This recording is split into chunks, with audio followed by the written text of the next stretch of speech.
गड्डीबाज में एक बार फिर आप सबका स्वागत है। मैंने इससे पहले 2 वीडियोस बनाए थे जिसमें मैंने अपने व्लॉगिंग सेटअप में कौन सा गैजेट यूज़ करता हूँ, ड्राइव के दौरान मैं किस तरीके से अपने सेटअप को यूज़ करता हूँ, इन सब चीज़ों के बारे में मैंने वीडियो बनाया था। लेकिन उन वीडियोज़ में एक बहुत इंपॉर्टेंट चीज़ रह गई थी, वो था मेरा ड्रोन। तो आज के वीडियो में मैं अपने ड्रोन के बारे में बात करूँगा।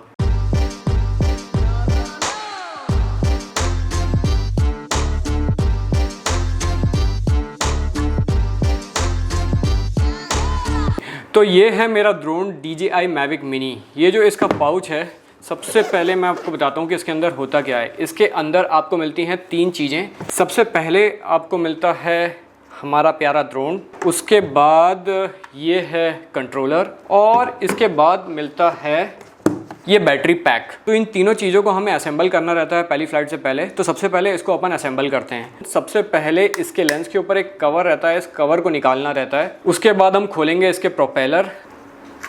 उसके बाद ये जो हमारा कंट्रोलर है, इसमें हम अटैच करेंगे अपने मोबाइल को। तो ये हो गया हमारा कंट्रोलर तैयार। इस पूरे प्रोसेस में जिसमें आप ड्रोन को अपने पैक से निकालते हैं, उसमें बैटरी इंसर्ट करते हैं, कंट्रोलर को सेटअप करते हैं और फिर टेक ऑफ कराते हैं, उसमें लगभग 1.5 से 2 मिनट लग जाते हैं। एक बार हमारा ड्रोन टेक ऑफ कर लेता है, इसके बाद जो कैमरा इसके फ्रंट में लगा हुआ है, इससे जो भी व्यू दिखता है वो हमें इस कंट्रोलर में अपने मोबाइल में पूरा का पूरा वैसे का वैसा दिखता रहता है। ड्रोन को ऑपरेट करने के 2 तरीके हैं। एक है मैनुअल, जिसमें आप ये जॉयस्टिक से ड्रोन को कंट्रोल करते हैं। दूसरा है इसमें कुछ इंटेलिजेंट फ्लाइट मोड्स होते हैं, इसको आप ऑटोमेटिक मोड भी बोल सकते हैं। मैनुअल मोड में ड्रोन को उड़ाने में सबसे ज़्यादा मज़ा आता है। ये बिल्कुल एक वीडियो गेम की तरह है। जब पहली बार ड्रोन मेरे हाथ में आया था, सालों पहले मैं जो वीडियो गेम खेलता था उनकी याद मुझे आ गई। मैनुअल मोड में ड्रोन को ऑपरेट करना बड़ा आसान है। आप यहाँ पे ये 2 जॉयस्टिक्स देख रहे हैं, इसको जब ऊपर की तरफ प्रेस करो तो ड्रोन ऊपर जाएगा, नीचे की तरफ प्रेस करो तो नीचे जाएगा। लेफ्ट की तरफ प्रेस करो तो ड्रोन एक ही पॉइंट पे खड़े खड़े क्लॉकवाइज घूमेगा, इस तरफ प्रेस करो तो एंटी क्लॉकवाइज घूमेगा। Same to same right side जो आपको कंट्रोलर दिख रहा है, इसमें आप ऊपर का बटन दबाएंगे तो ड्रोन आगे की तरफ जाएगा, नीचे दबाएंगे तो पीछे की तरफ आएगा, लेफ्ट दबाएंगे तो लेफ्ट की तरफ जाएगा, राइट दबाएंगे तो राइट की तरफ जाएगा। अगर आप नया ड्रोन उड़ाते हैं तो ये बिल्कुल वैसा ही होता है जैसे हम नया कार चलाना सीखते हैं। ब्रेक, एक्सेलरेटर और क्लच के बीच में जो कोऑर्डिनेशन है वो हमें सीखना पड़ता है। सेम चीज़ आपको इसमें सीखनी पड़ती है। मैनुअल मोड के अलावा इसमें एक इंटेलिजेंट फ्लाइट मोड होता है, जिसको आप ऑटोमेटिक मोड भी बोल सकते हैं, जिसमें ड्रोन के कैमरे को एक सब्जेक्ट के ऊपर फोकस कर दिया जाता है और उसके बाद डिपेंडिंग अपॉन कि आपने कौन सा मोड चूज़ किया है, ड्रोन ऑटोमेटिकली एक पर्टिकुलर डायरेक्शन में जाता है उस सब्जेक्ट को फोकस में रखते हुए। ऐसे 4 अलग अलग किस्म के मोड इस ड्रोन में हैं। पहला जो मोड है वो है रॉकेट मोड, जिसमें सब्जेक्ट को फोकस करते हुए ड्रोन सीधा ऊपर की तरफ जाता है। दूसरा मोड है द्रोणी मोड, जिसमें सब्जेक्ट पे फोकस करते हुए ड्रोन न सिर्फ ऊपर जाता है बल्कि धीरे धीरे पीछे की तरफ भी जाता है। तीसरा मोड है सर्कल मोड, जिसमें सब्जेक्ट के ऑल अराउंड ड्रोन पूरा एक चक्कर मारता है सब्जेक्ट को फोकस में रखते हुए। और चौथा मोड है हीलिक्स मोड, जिसमें न सिर्फ ड्रोन सर्कल में घूमता है बल्कि सर्कल में घूमते घूमते इसकी हाइट भी बढ़ती है। तो डिपेंडिंग अपॉन द सिचुएशन आप मैनुअल मोड या फिर ये इंटेलिजेंट मोड्स में से किसी को भी चूज कर सकते हैं। अब बात करते हैं मेरे ट्रैवल व्लॉग्स के बारे में, उसमें किस तरीके से मैं अपने इस गैजेट को यूज़ करता हूँ। ट्रैवल व्लॉगिंग मेरी नज़र में एक आर्ट है, जिसमें मुझे लगता है कि मैं अच्छा परफॉर्म तब करता हूँ जब मैं ट्रैवल कर रहा हूँ और जैसा मैं महसूस करता हूँ अलग अलग जगहों पे जाते हुए, मेरे जो व्यूअर्स हैं, जो मेरे सब्सक्राइबर्स हैं, जो मेरे वीडियो को देख रहे हैं, वो भी बिल्कुल वैसा ही महसूस करें। और मेरे कैमरे से ज़्यादा आई थिंक ये ड्रोन में ज़्यादा अच्छे से ये पॉसिबल हो पाता है। अब जैसे ये वाला वीडियो देखिए, ये आई थिंक सिरपुर का वीडियो है, जिस दिन पूरा दिन घूमने के बाद हम लोग महानदी के शोर पे गए थे। यहाँ पे जब मैं उस रेतीली ज़मीन पे नदी की तरफ बढ़ रहा था तो एक अलग ही किस्म का फील आ रहा था, इसलिए वहाँ पे मैंने ड्रोन उड़ाया ताकि आप लोग को भी बिल्कुल वैसा ही महसूस हो जब सनसेट के टाइम पे हम नदी किनारे नदी की तरफ बढ़ते हैं। मेरा जो डेस्टिनेशन है जहाँ मैं जा रहा होता हूँ, ये तो पहले से डिसाइडेड होता है, लेकिन वहाँ जाके मैं ड्रोन कब कब उड़ाऊँगा ये मैं तब डिसाइड करता हूँ जब मैं अलग अलग तरीके से फील करता हूँ, जब मुझे लगता है कि बिल्कुल ऐसा ही मुझे अपने व्यूअर्स को भी दिखाना है। अब ये वाला वीडियो देखिए, जिसमें मैंने एक और ऑटोमेटिक मोड को यूज़ किया था, द्रोणी मोड को, जिसमें मैं खेतों के अंदर, मैं और मम्मी खेतों के अंदर अपनी गाड़ी पगडंडी पे चलाते हुए जा रहे थे। जैसे ही हम मेन रोड से अंदर घुसे, एक बहुत ही बढ़िया फील आया कि हम खेतों के अंदर गाड़ी ड्राइव करके जा रहे हैं। हालांकि यहाँ पे मैंने ऑटोमेटिक मोड यूज़ किया, लेकिन ये जितना आसान दिखता है उतना आसान होता नहीं है, बिकॉज कई बार जब ड्रोन ऑटोमेटिक मोड में उड़ रहा होता है तो हमें ये पहले इंश्योर करना पड़ता है कि ड्रोन जिस रूट पे जा रहा है उसमें ऑब्स्टेकल ना हो, इसलिए पहले एक टेस्ट शॉट होता है। अब यहाँ पे गाड़ी से उतर के मैं ये चेक कर रहा हूँ कि ड्रोन जब पीछे जा रहा है तो किसी पेड़ से या किसी पोल से तो नहीं टकराएगा। हालांकि उसके बाद भी ये थोड़ा सा मुश्किल होता है क्योंकि इस वक्त मैं खड़ा हूँ। उसके बाद जब मैंने शॉट लिया था तो गाड़ी में चलते हुए मैंने शॉट लिया था, तो जैसे जैसे गाड़ी आगे चलती है, जो ड्रोन पीछे जाता जाता है उसका भी जो पाथ है थोड़ा सा चेंज होता है। तो आपको अंदाज़ा लगाना पड़ता है कि कोई भी ऑब्स्टेकल ना हो, कोई पेड़ ना हो, कोई पोल ना हो, कोई भी ऐसी चीज़ ना हो जिससे ड्रोन टकरा जाए। इसके अलावा आपने मेरे वीडियोस में देखा होगा कि जंगलों में कई बार जंगलों में एंटर करते वक्त या फिर जंगलों से बाहर निकलते वक्त, ट्रैकिंग करते वक्त या अपनी गाड़ी से जाते वक्त मैं कई बार ड्रोन उड़ाता हूँ। जैसे ये जो वीडियो मैं आपको दिखा रहा हूँ ये ढोलकल का है। ढोलकल में जो हमें ट्रैकिंग करनी पड़ती है काफ़ी घने जंगलों के अंदर करनी पड़ती है। तो जब आप जंगल से बाहर निकलते हैं तो एक अलग ही किस्म का फील आता है जिसमें आप घने जंगलों से बाहर एकदम सपाट ज़मीन पर आ रहे हैं। तो यहाँ पर मैंने डिसाइड किया कि मैं यहाँ पर एक शॉट लेता हूँ। अब यहाँ पर मैंने किया ये कि पहले तो मैंने अपने ऊपर सब्जेक्ट को फोकस किया, ड्रोनी मोड लगाया, उसके बाद मैंने कंट्रोलर साइड में छोड़ दिया ताकि कि मेरे हाथ में कंट्रोलर ना दिखे मैं चल रहा हूँ। थोड़ा सा अनप्रोफेशनल लगता है अगर वो कंट्रोलर मेरे हाथ में आपको दिखता तो। उसके बाद शॉट खत्म करने के बाद वापस मैंने दौड़ते हुए जाके अपना कंट्रोलर उठाया। तो इस तरीके से ड्रोन्स को अलग अलग तरीके से हम यूज़ कर सकते हैं। हम कई बार फिल्म्स में देखते हैं कि कार चल रही है और ऊपर से ड्रोन कार पे फोकस कर रहा है और वो कार के साथ ही मूव कर रहा है। इस तरह के शॉट्स लेने का मेरा भी बड़ा मन होता है, बट जैसे मैंने आपको बताया एंट्री लेवल ड्रोन है और इसमें ये हाई एंडेड फीचर्स नहीं है। लेकिन कई बार थोड़ा बहुत आगे पीछे करके ऐसे सीन को हम शूट कर लेते हैं। मैं इसलिए बोल रहा हूँ क्योंकि इसमें मम्मी का रोल आ जाता है। जैसे आपने देखा होगा कि जब मैं MP के टूर पर था, मैं नर्मदा नदी पर बने पुल को क्रॉस कर रहा था, तो इसमें मैंने एक ड्रोन शॉट लिया था। अब मैं तो गाड़ी चला रहा था, ऑब्वियसली गाड़ी चलाते वक्त तो हम ड्रोन को यूज़ नहीं कर सकते।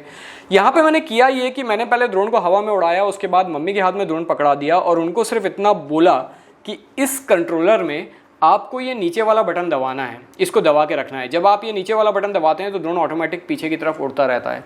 तो मम्मी ने बिल्कुल वैसे का वैसा ही किया और एक बढ़िया ड्रोन शॉट आ गया। हालांकि बीच में फोकस थोड़ा हट गया, ऑब्वियसली हम ड्रोन को पूरी तरह से कंट्रोल नहीं कर सकते, लेकिन फिर भी एक अच्छा शॉट आ गया जैसा मैं चाह रहा था, जैसा मैं फिल्मों में देखता था, मिलता जुलता वैसा एक शॉट आ गया और यहाँ पे मम्मी ने उसको शूट किया था।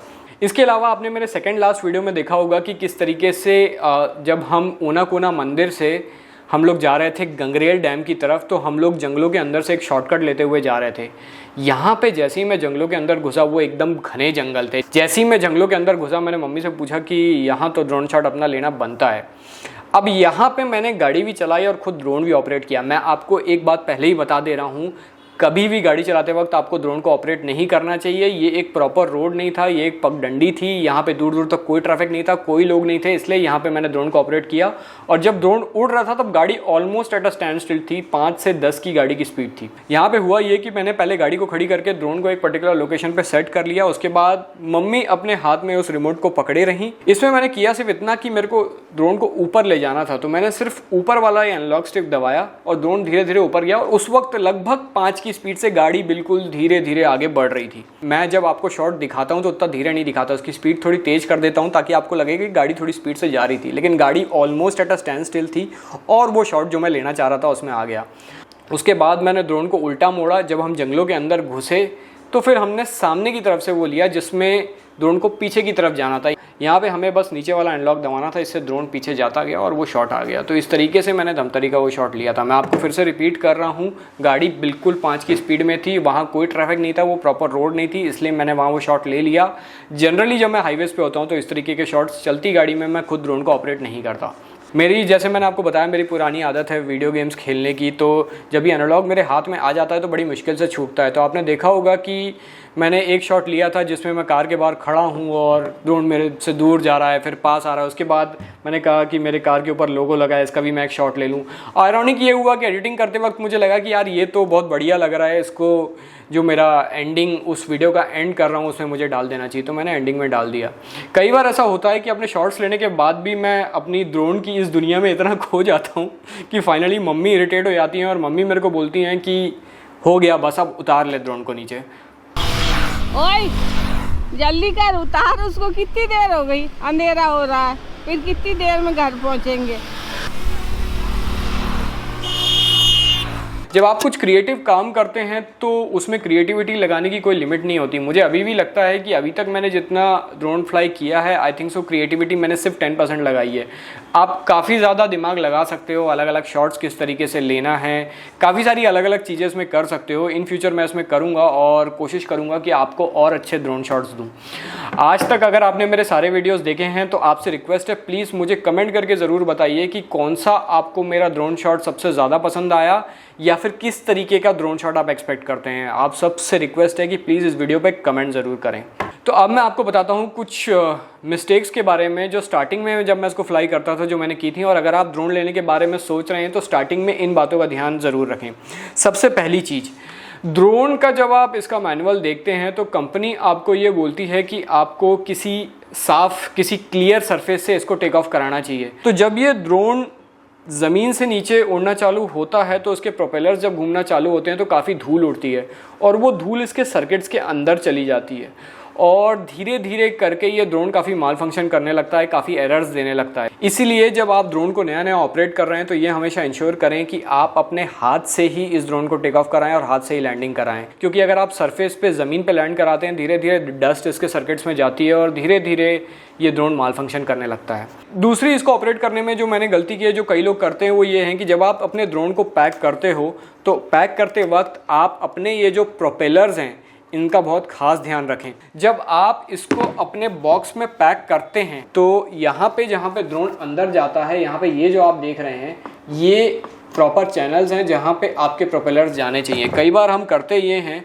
कि हमने हड़बड़ी में इसको बंद किया और फिर उसको सीधा ऐसे कैसा डाल दिया, और कई बार इसके प्रोपेलर्स मुड़ जाते हैं, जो मैंने स्टार्टिंग में किया। अगर ये टेढ़े मेढ़े अंदर जाते हैं तो फिर वही होगा जो मेरे साथ हुआ। स्टार्टिंग में मैं हड़बड़ी में ऐसे ड्रोन को इंसर्ट कर देता था, धीरे धीरे करके धूल की वजह से और प्रोपेलर्स टेढ़े होने की वजह से इसमें गलत सिग्नल्स आने लगे, और फाइनली मुझे अपने ये जो प्रोपेलर्स हैं इनको चेंज करना पड़ा।